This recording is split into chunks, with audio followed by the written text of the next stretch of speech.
Assalamualaikum. Warmly welcome to all my dear viewers. In today's lecture, we will discuss our next part of Romantic Age in History of English Literature. In previous video, we discussed about our characteristics, background, as well as the major portion of literature in which जो हमने discuss किया जी यॉनरा. वो कौन सा यॉनरा था हमने literature में? Poetry जो थी वो हमने डिस्कस की है प्रीवियस वीडियो लेक्चर में. सो जिन स्टूडेंट्स ने वो अभी लेक्चर नहीं देखा तो लिंक डिस्क्रिप्शन में है, जल्दी से जाइए वहाँ से देखिए, या फिर मेरे आप चैनल स्टडी इंग्लिश चैनल को लिख के सर्च कीजिए तो मेरी सारी जो है प्रीवियस लेक्चर्स आपको शो हो जाएंगे. ठीक है जी. सो जैसे कि मैं आपको प्रीवियस वीडियो में भी बताया जी, हर एज स्टार्ट करने से पहले जी आपको प्रीवियस एज के बारे में नॉलेज होना चाहिए. ठीक है जी, क्योंकि उससे आपको बैकग्राउंड एक आपका बन जाता है. ठीक है. सो जल्दी से देख लीजिए जिन्होंने वो नहीं देखी. ठीक है. और जो मेरे चैनल पे न्यू है so kindly subscribe my channel. So let's start our today's lecture. Romantic age जैसे कि आपको मैंने बताया जी 1798 टू 1834 जो है इसका टाइम ड्यूरेशन है इस एज का जी. और आज के लेक्चर में जी हम क्या डिस्कस करने जा रहे हैं जी, आज हम एक टू अनदर इम्पॉर्टेंट जॉनरास जो हैं वो डिस्कस करने जा रहे हैं. पोइट्री जो थी हमने कल के लेक्चर में डिस्कस की थी, तो आज हम जी प्रोज एंड नॉवल के बारे में डिस्कस करेंगे. ठीक है जी. सो आज का लेक्चर यही होने वाला है हमारा जी, prose writers of the romantic age and important novelist of this age. Right. So शुरू करते हैं जी. इम्पोर्टेंट प्रोज राइटर्स कौन कौन से हैं जी? ऑल्दो जी ये जो हमारी रोमांटिक एज है इसमें पोइट्री जो थी वो स्पेशलाइज थी, इसमें जी पोइट्री का ज़्यादा इन्फ्लुएंस था, बट एज वेल एज इसके साथ साथ जी प्रोज और नॉवल को भी पढ़ा जाता था. ठीक है जी. सो आज हम उसी के बारे में डिस्कस करने जा रहे हैं.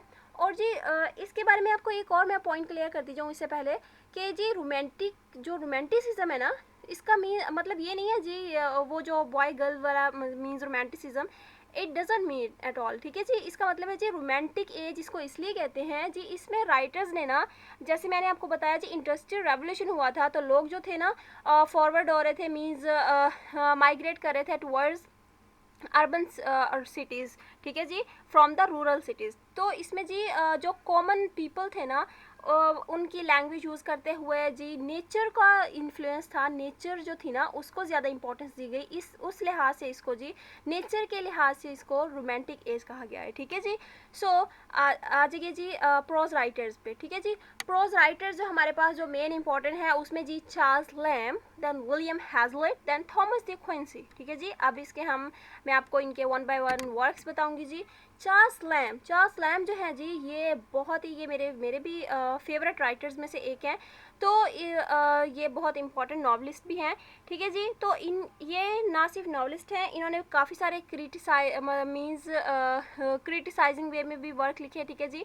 और इनको मोस्ट इम्पॉर्टेंट जो इनके बारे में बात है जी, इनको प्रिंस अमंग इंग्लिश एसिस्ट कहा जाता है. ठीक है जी. और मैं इनको नॉवलिस्ट बोलूँगी, सॉरी ये प्रोज राइटर है हमारे. ठीक है जी. So he is called the prince among English essayist. अगर मैं इनकी पर्सनालिटी की बात करूँ सो ये इसलिए भी मेरे भी इसलिए फेवरेट है क्योंकि ये इनके अगर हम इनकी बायोग्राफी पढ़े ना तो एक बहुत ही ये एक सिंपल और ऑनेस्ट और टैलेंटेड मैन थे. और इन्होंने अपनी लाइफ में कभी शादी नहीं की, और क्योंकि किस वजह से कि इनकी एक सिस्टर थी मैरी नेम से. ठीक है जी. सो उनकी इन्होंने मतलब उनके लिए अपनी लाइफ सारी डिवोट कर दी क्योंकि वो उनको कोई ऐसी डिजीज़ थी जिनकी वजह से उनकी लुक आफ्टर करना पड़ी. ठीक है जी. सो अच्छा जी. अब इनकी जो करेक्टरिस्टिक है जी इनके एसेज के बारे में, तो ये एक फ़ाइन वे में जी अपनी ऐसे राइटिंग करते थे. ठीक है जी. और इनका अगर हम इम्पॉर्टेंट वर्क देखें तो उनमें हमें देखने को मिलते हैं जी एसेज ऑफ एलिया. ठीक है जी. ये इनका कलेक्शन है. ठीक है जी वर्क का. ओके. और देन हम सेकंड नंबर पे आते हैं जी विलियम हैजलिट की अगर बात करें तो ये पर्सनालिटी के अकॉर्डिंग ऑपोजिट थे लैम्ब से. ठीक है जी. ये एक वायलेंट टेम्पर किस्म के मतलब मैन थे और इनकी अपनी लाइक्स एंड डिसलाइक्स थी. ठीक है जी. और इन्होंने बहुत सारे वॉल्यूम्स लिखे, इनके भी एसेस बहुत सारे हैं, बट मोस्ट इम्पॉर्टेंट जो है मोस्ट फेमस जो इनका the spirit of the age जो कि इन्होंने 1825 में इन्होंने लिखा, ठीक है जी। और इसमें जी इन्होंने क्या किया, इसमें इन्होंने अपने बहुत सारे जो फेमस इनके साथ कॉन्टेम्प्रेरीज थे ना, उनका इन्होंने एक तरह से उनको इसमें पोर्ट्रे किया है, ठीक है जी। देन हम देखते हैं Thomas De Quincey. Thomas De Quincey की अगर हम बात करें जी, ये इम्पैशन प्रोज राइटर थे और इन्होंने जी ऑटोबायोग्राफीज़ में अगर हम इनकी देखें तो इनका बेस्ट नोन जो ऑटोबायोग्राफिकल वर्क हमें नज़र आता है जी, वो है confessions of an English opium eater. इन्होंने इसमें जी अपना ही बारे में एक तरह से ऑटोबायोग्राफी है, क्योंकि ये भी एक ऑफियम एडिक्ट हो चुके थे, तो इसके बारे में इन्होंने एलैबोरेट किया हुआ है, ठीक है जी। एंड इनके हिस्टोरिकल ऐसे अगर हम इनका देखें जी, तो जॉन ऑफ आर्क, ठीक है जी, and on the knocking at the gate in Macbeth जो है इनका, ये भी मोस्ट ब्रिलियंट वर्क है, राइट। ओके जी, ये हो गए जी हमारे प्रोज राइटर्स की हमने बात की। अब आ जाइए जी इंपॉर्टेंट नॉवलिस्ट्स ऑफ रोमांटिक एज, ठीक है जी। अच्छा जी, अगर हम नावल की बात करें ना, अब आप मुझे बताएंगे जी हमने नावल स्टार्ट किस एज से किए हैं, मीन्स ये जो हमारा जॉनरा है ये किस एज से आया था, ये हमने 18th सेंचुरी लिटरेचर से हमारा नॉवेल्स का बाकायदा आगाज़ हो गया था, ठीक है जी। सो अब हम रोमांटिक एज में भी ये पढ़ने जा रहे हैं। सो इसमें जो टाइप थी ना नॉवलिस्ट की, मीन्स नॉवेल्स की, वो गॉथिक नॉवेल्स मतलब इसका स्टार्ट हो गया था, ठीक है जी। और इसमें गॉथिक नॉवल कौन से होते हैं जिसमें एक मिस्ट्री और टेरर जो हो वो क्रिएट किया जाए, ठीक है जी। सो इसमें जी अगर हम बात करें तो ये सबसे पहले प्रैक्टिस में लाया गया इनको कि किन्होंने लाया, मतलब कौन से वो थे राइटर या कौन से वो नॉवलिस्ट थे जो कि इसका बाकायदा आगाज़ हुआ इसके, वो थे जी हॉरेस वॉलपोल, ठीक है जी। हॉरेस वॉलपोल इन्होंने जी सबसे पहले इसको प्रैक्टिस किया था। देन उसके बाद जी हमारे पास आई मिसेस एन रेडक्लिफ, ठीक है जी। मिसेस एन रेडक्लिफ ने भी इस टाइप के गॉथिक नॉवेल्स लिखे हैं, जिसमें जी हम देख लेते हैं मोस्ट इम्पॉर्टेंट जो फेमस नॉवल हैं उनके, the mysteries of Udolpho and the Italian, ठीक है जी। ये इनके मोस्ट फेमस गॉथिक नॉवल हम इनको कहेंगे, ठीक है जी। देन आ जाइए जेन ऑस्टन। जेन ऑस्टन भी is one of my favourite novelist हैं, ठीक है जी।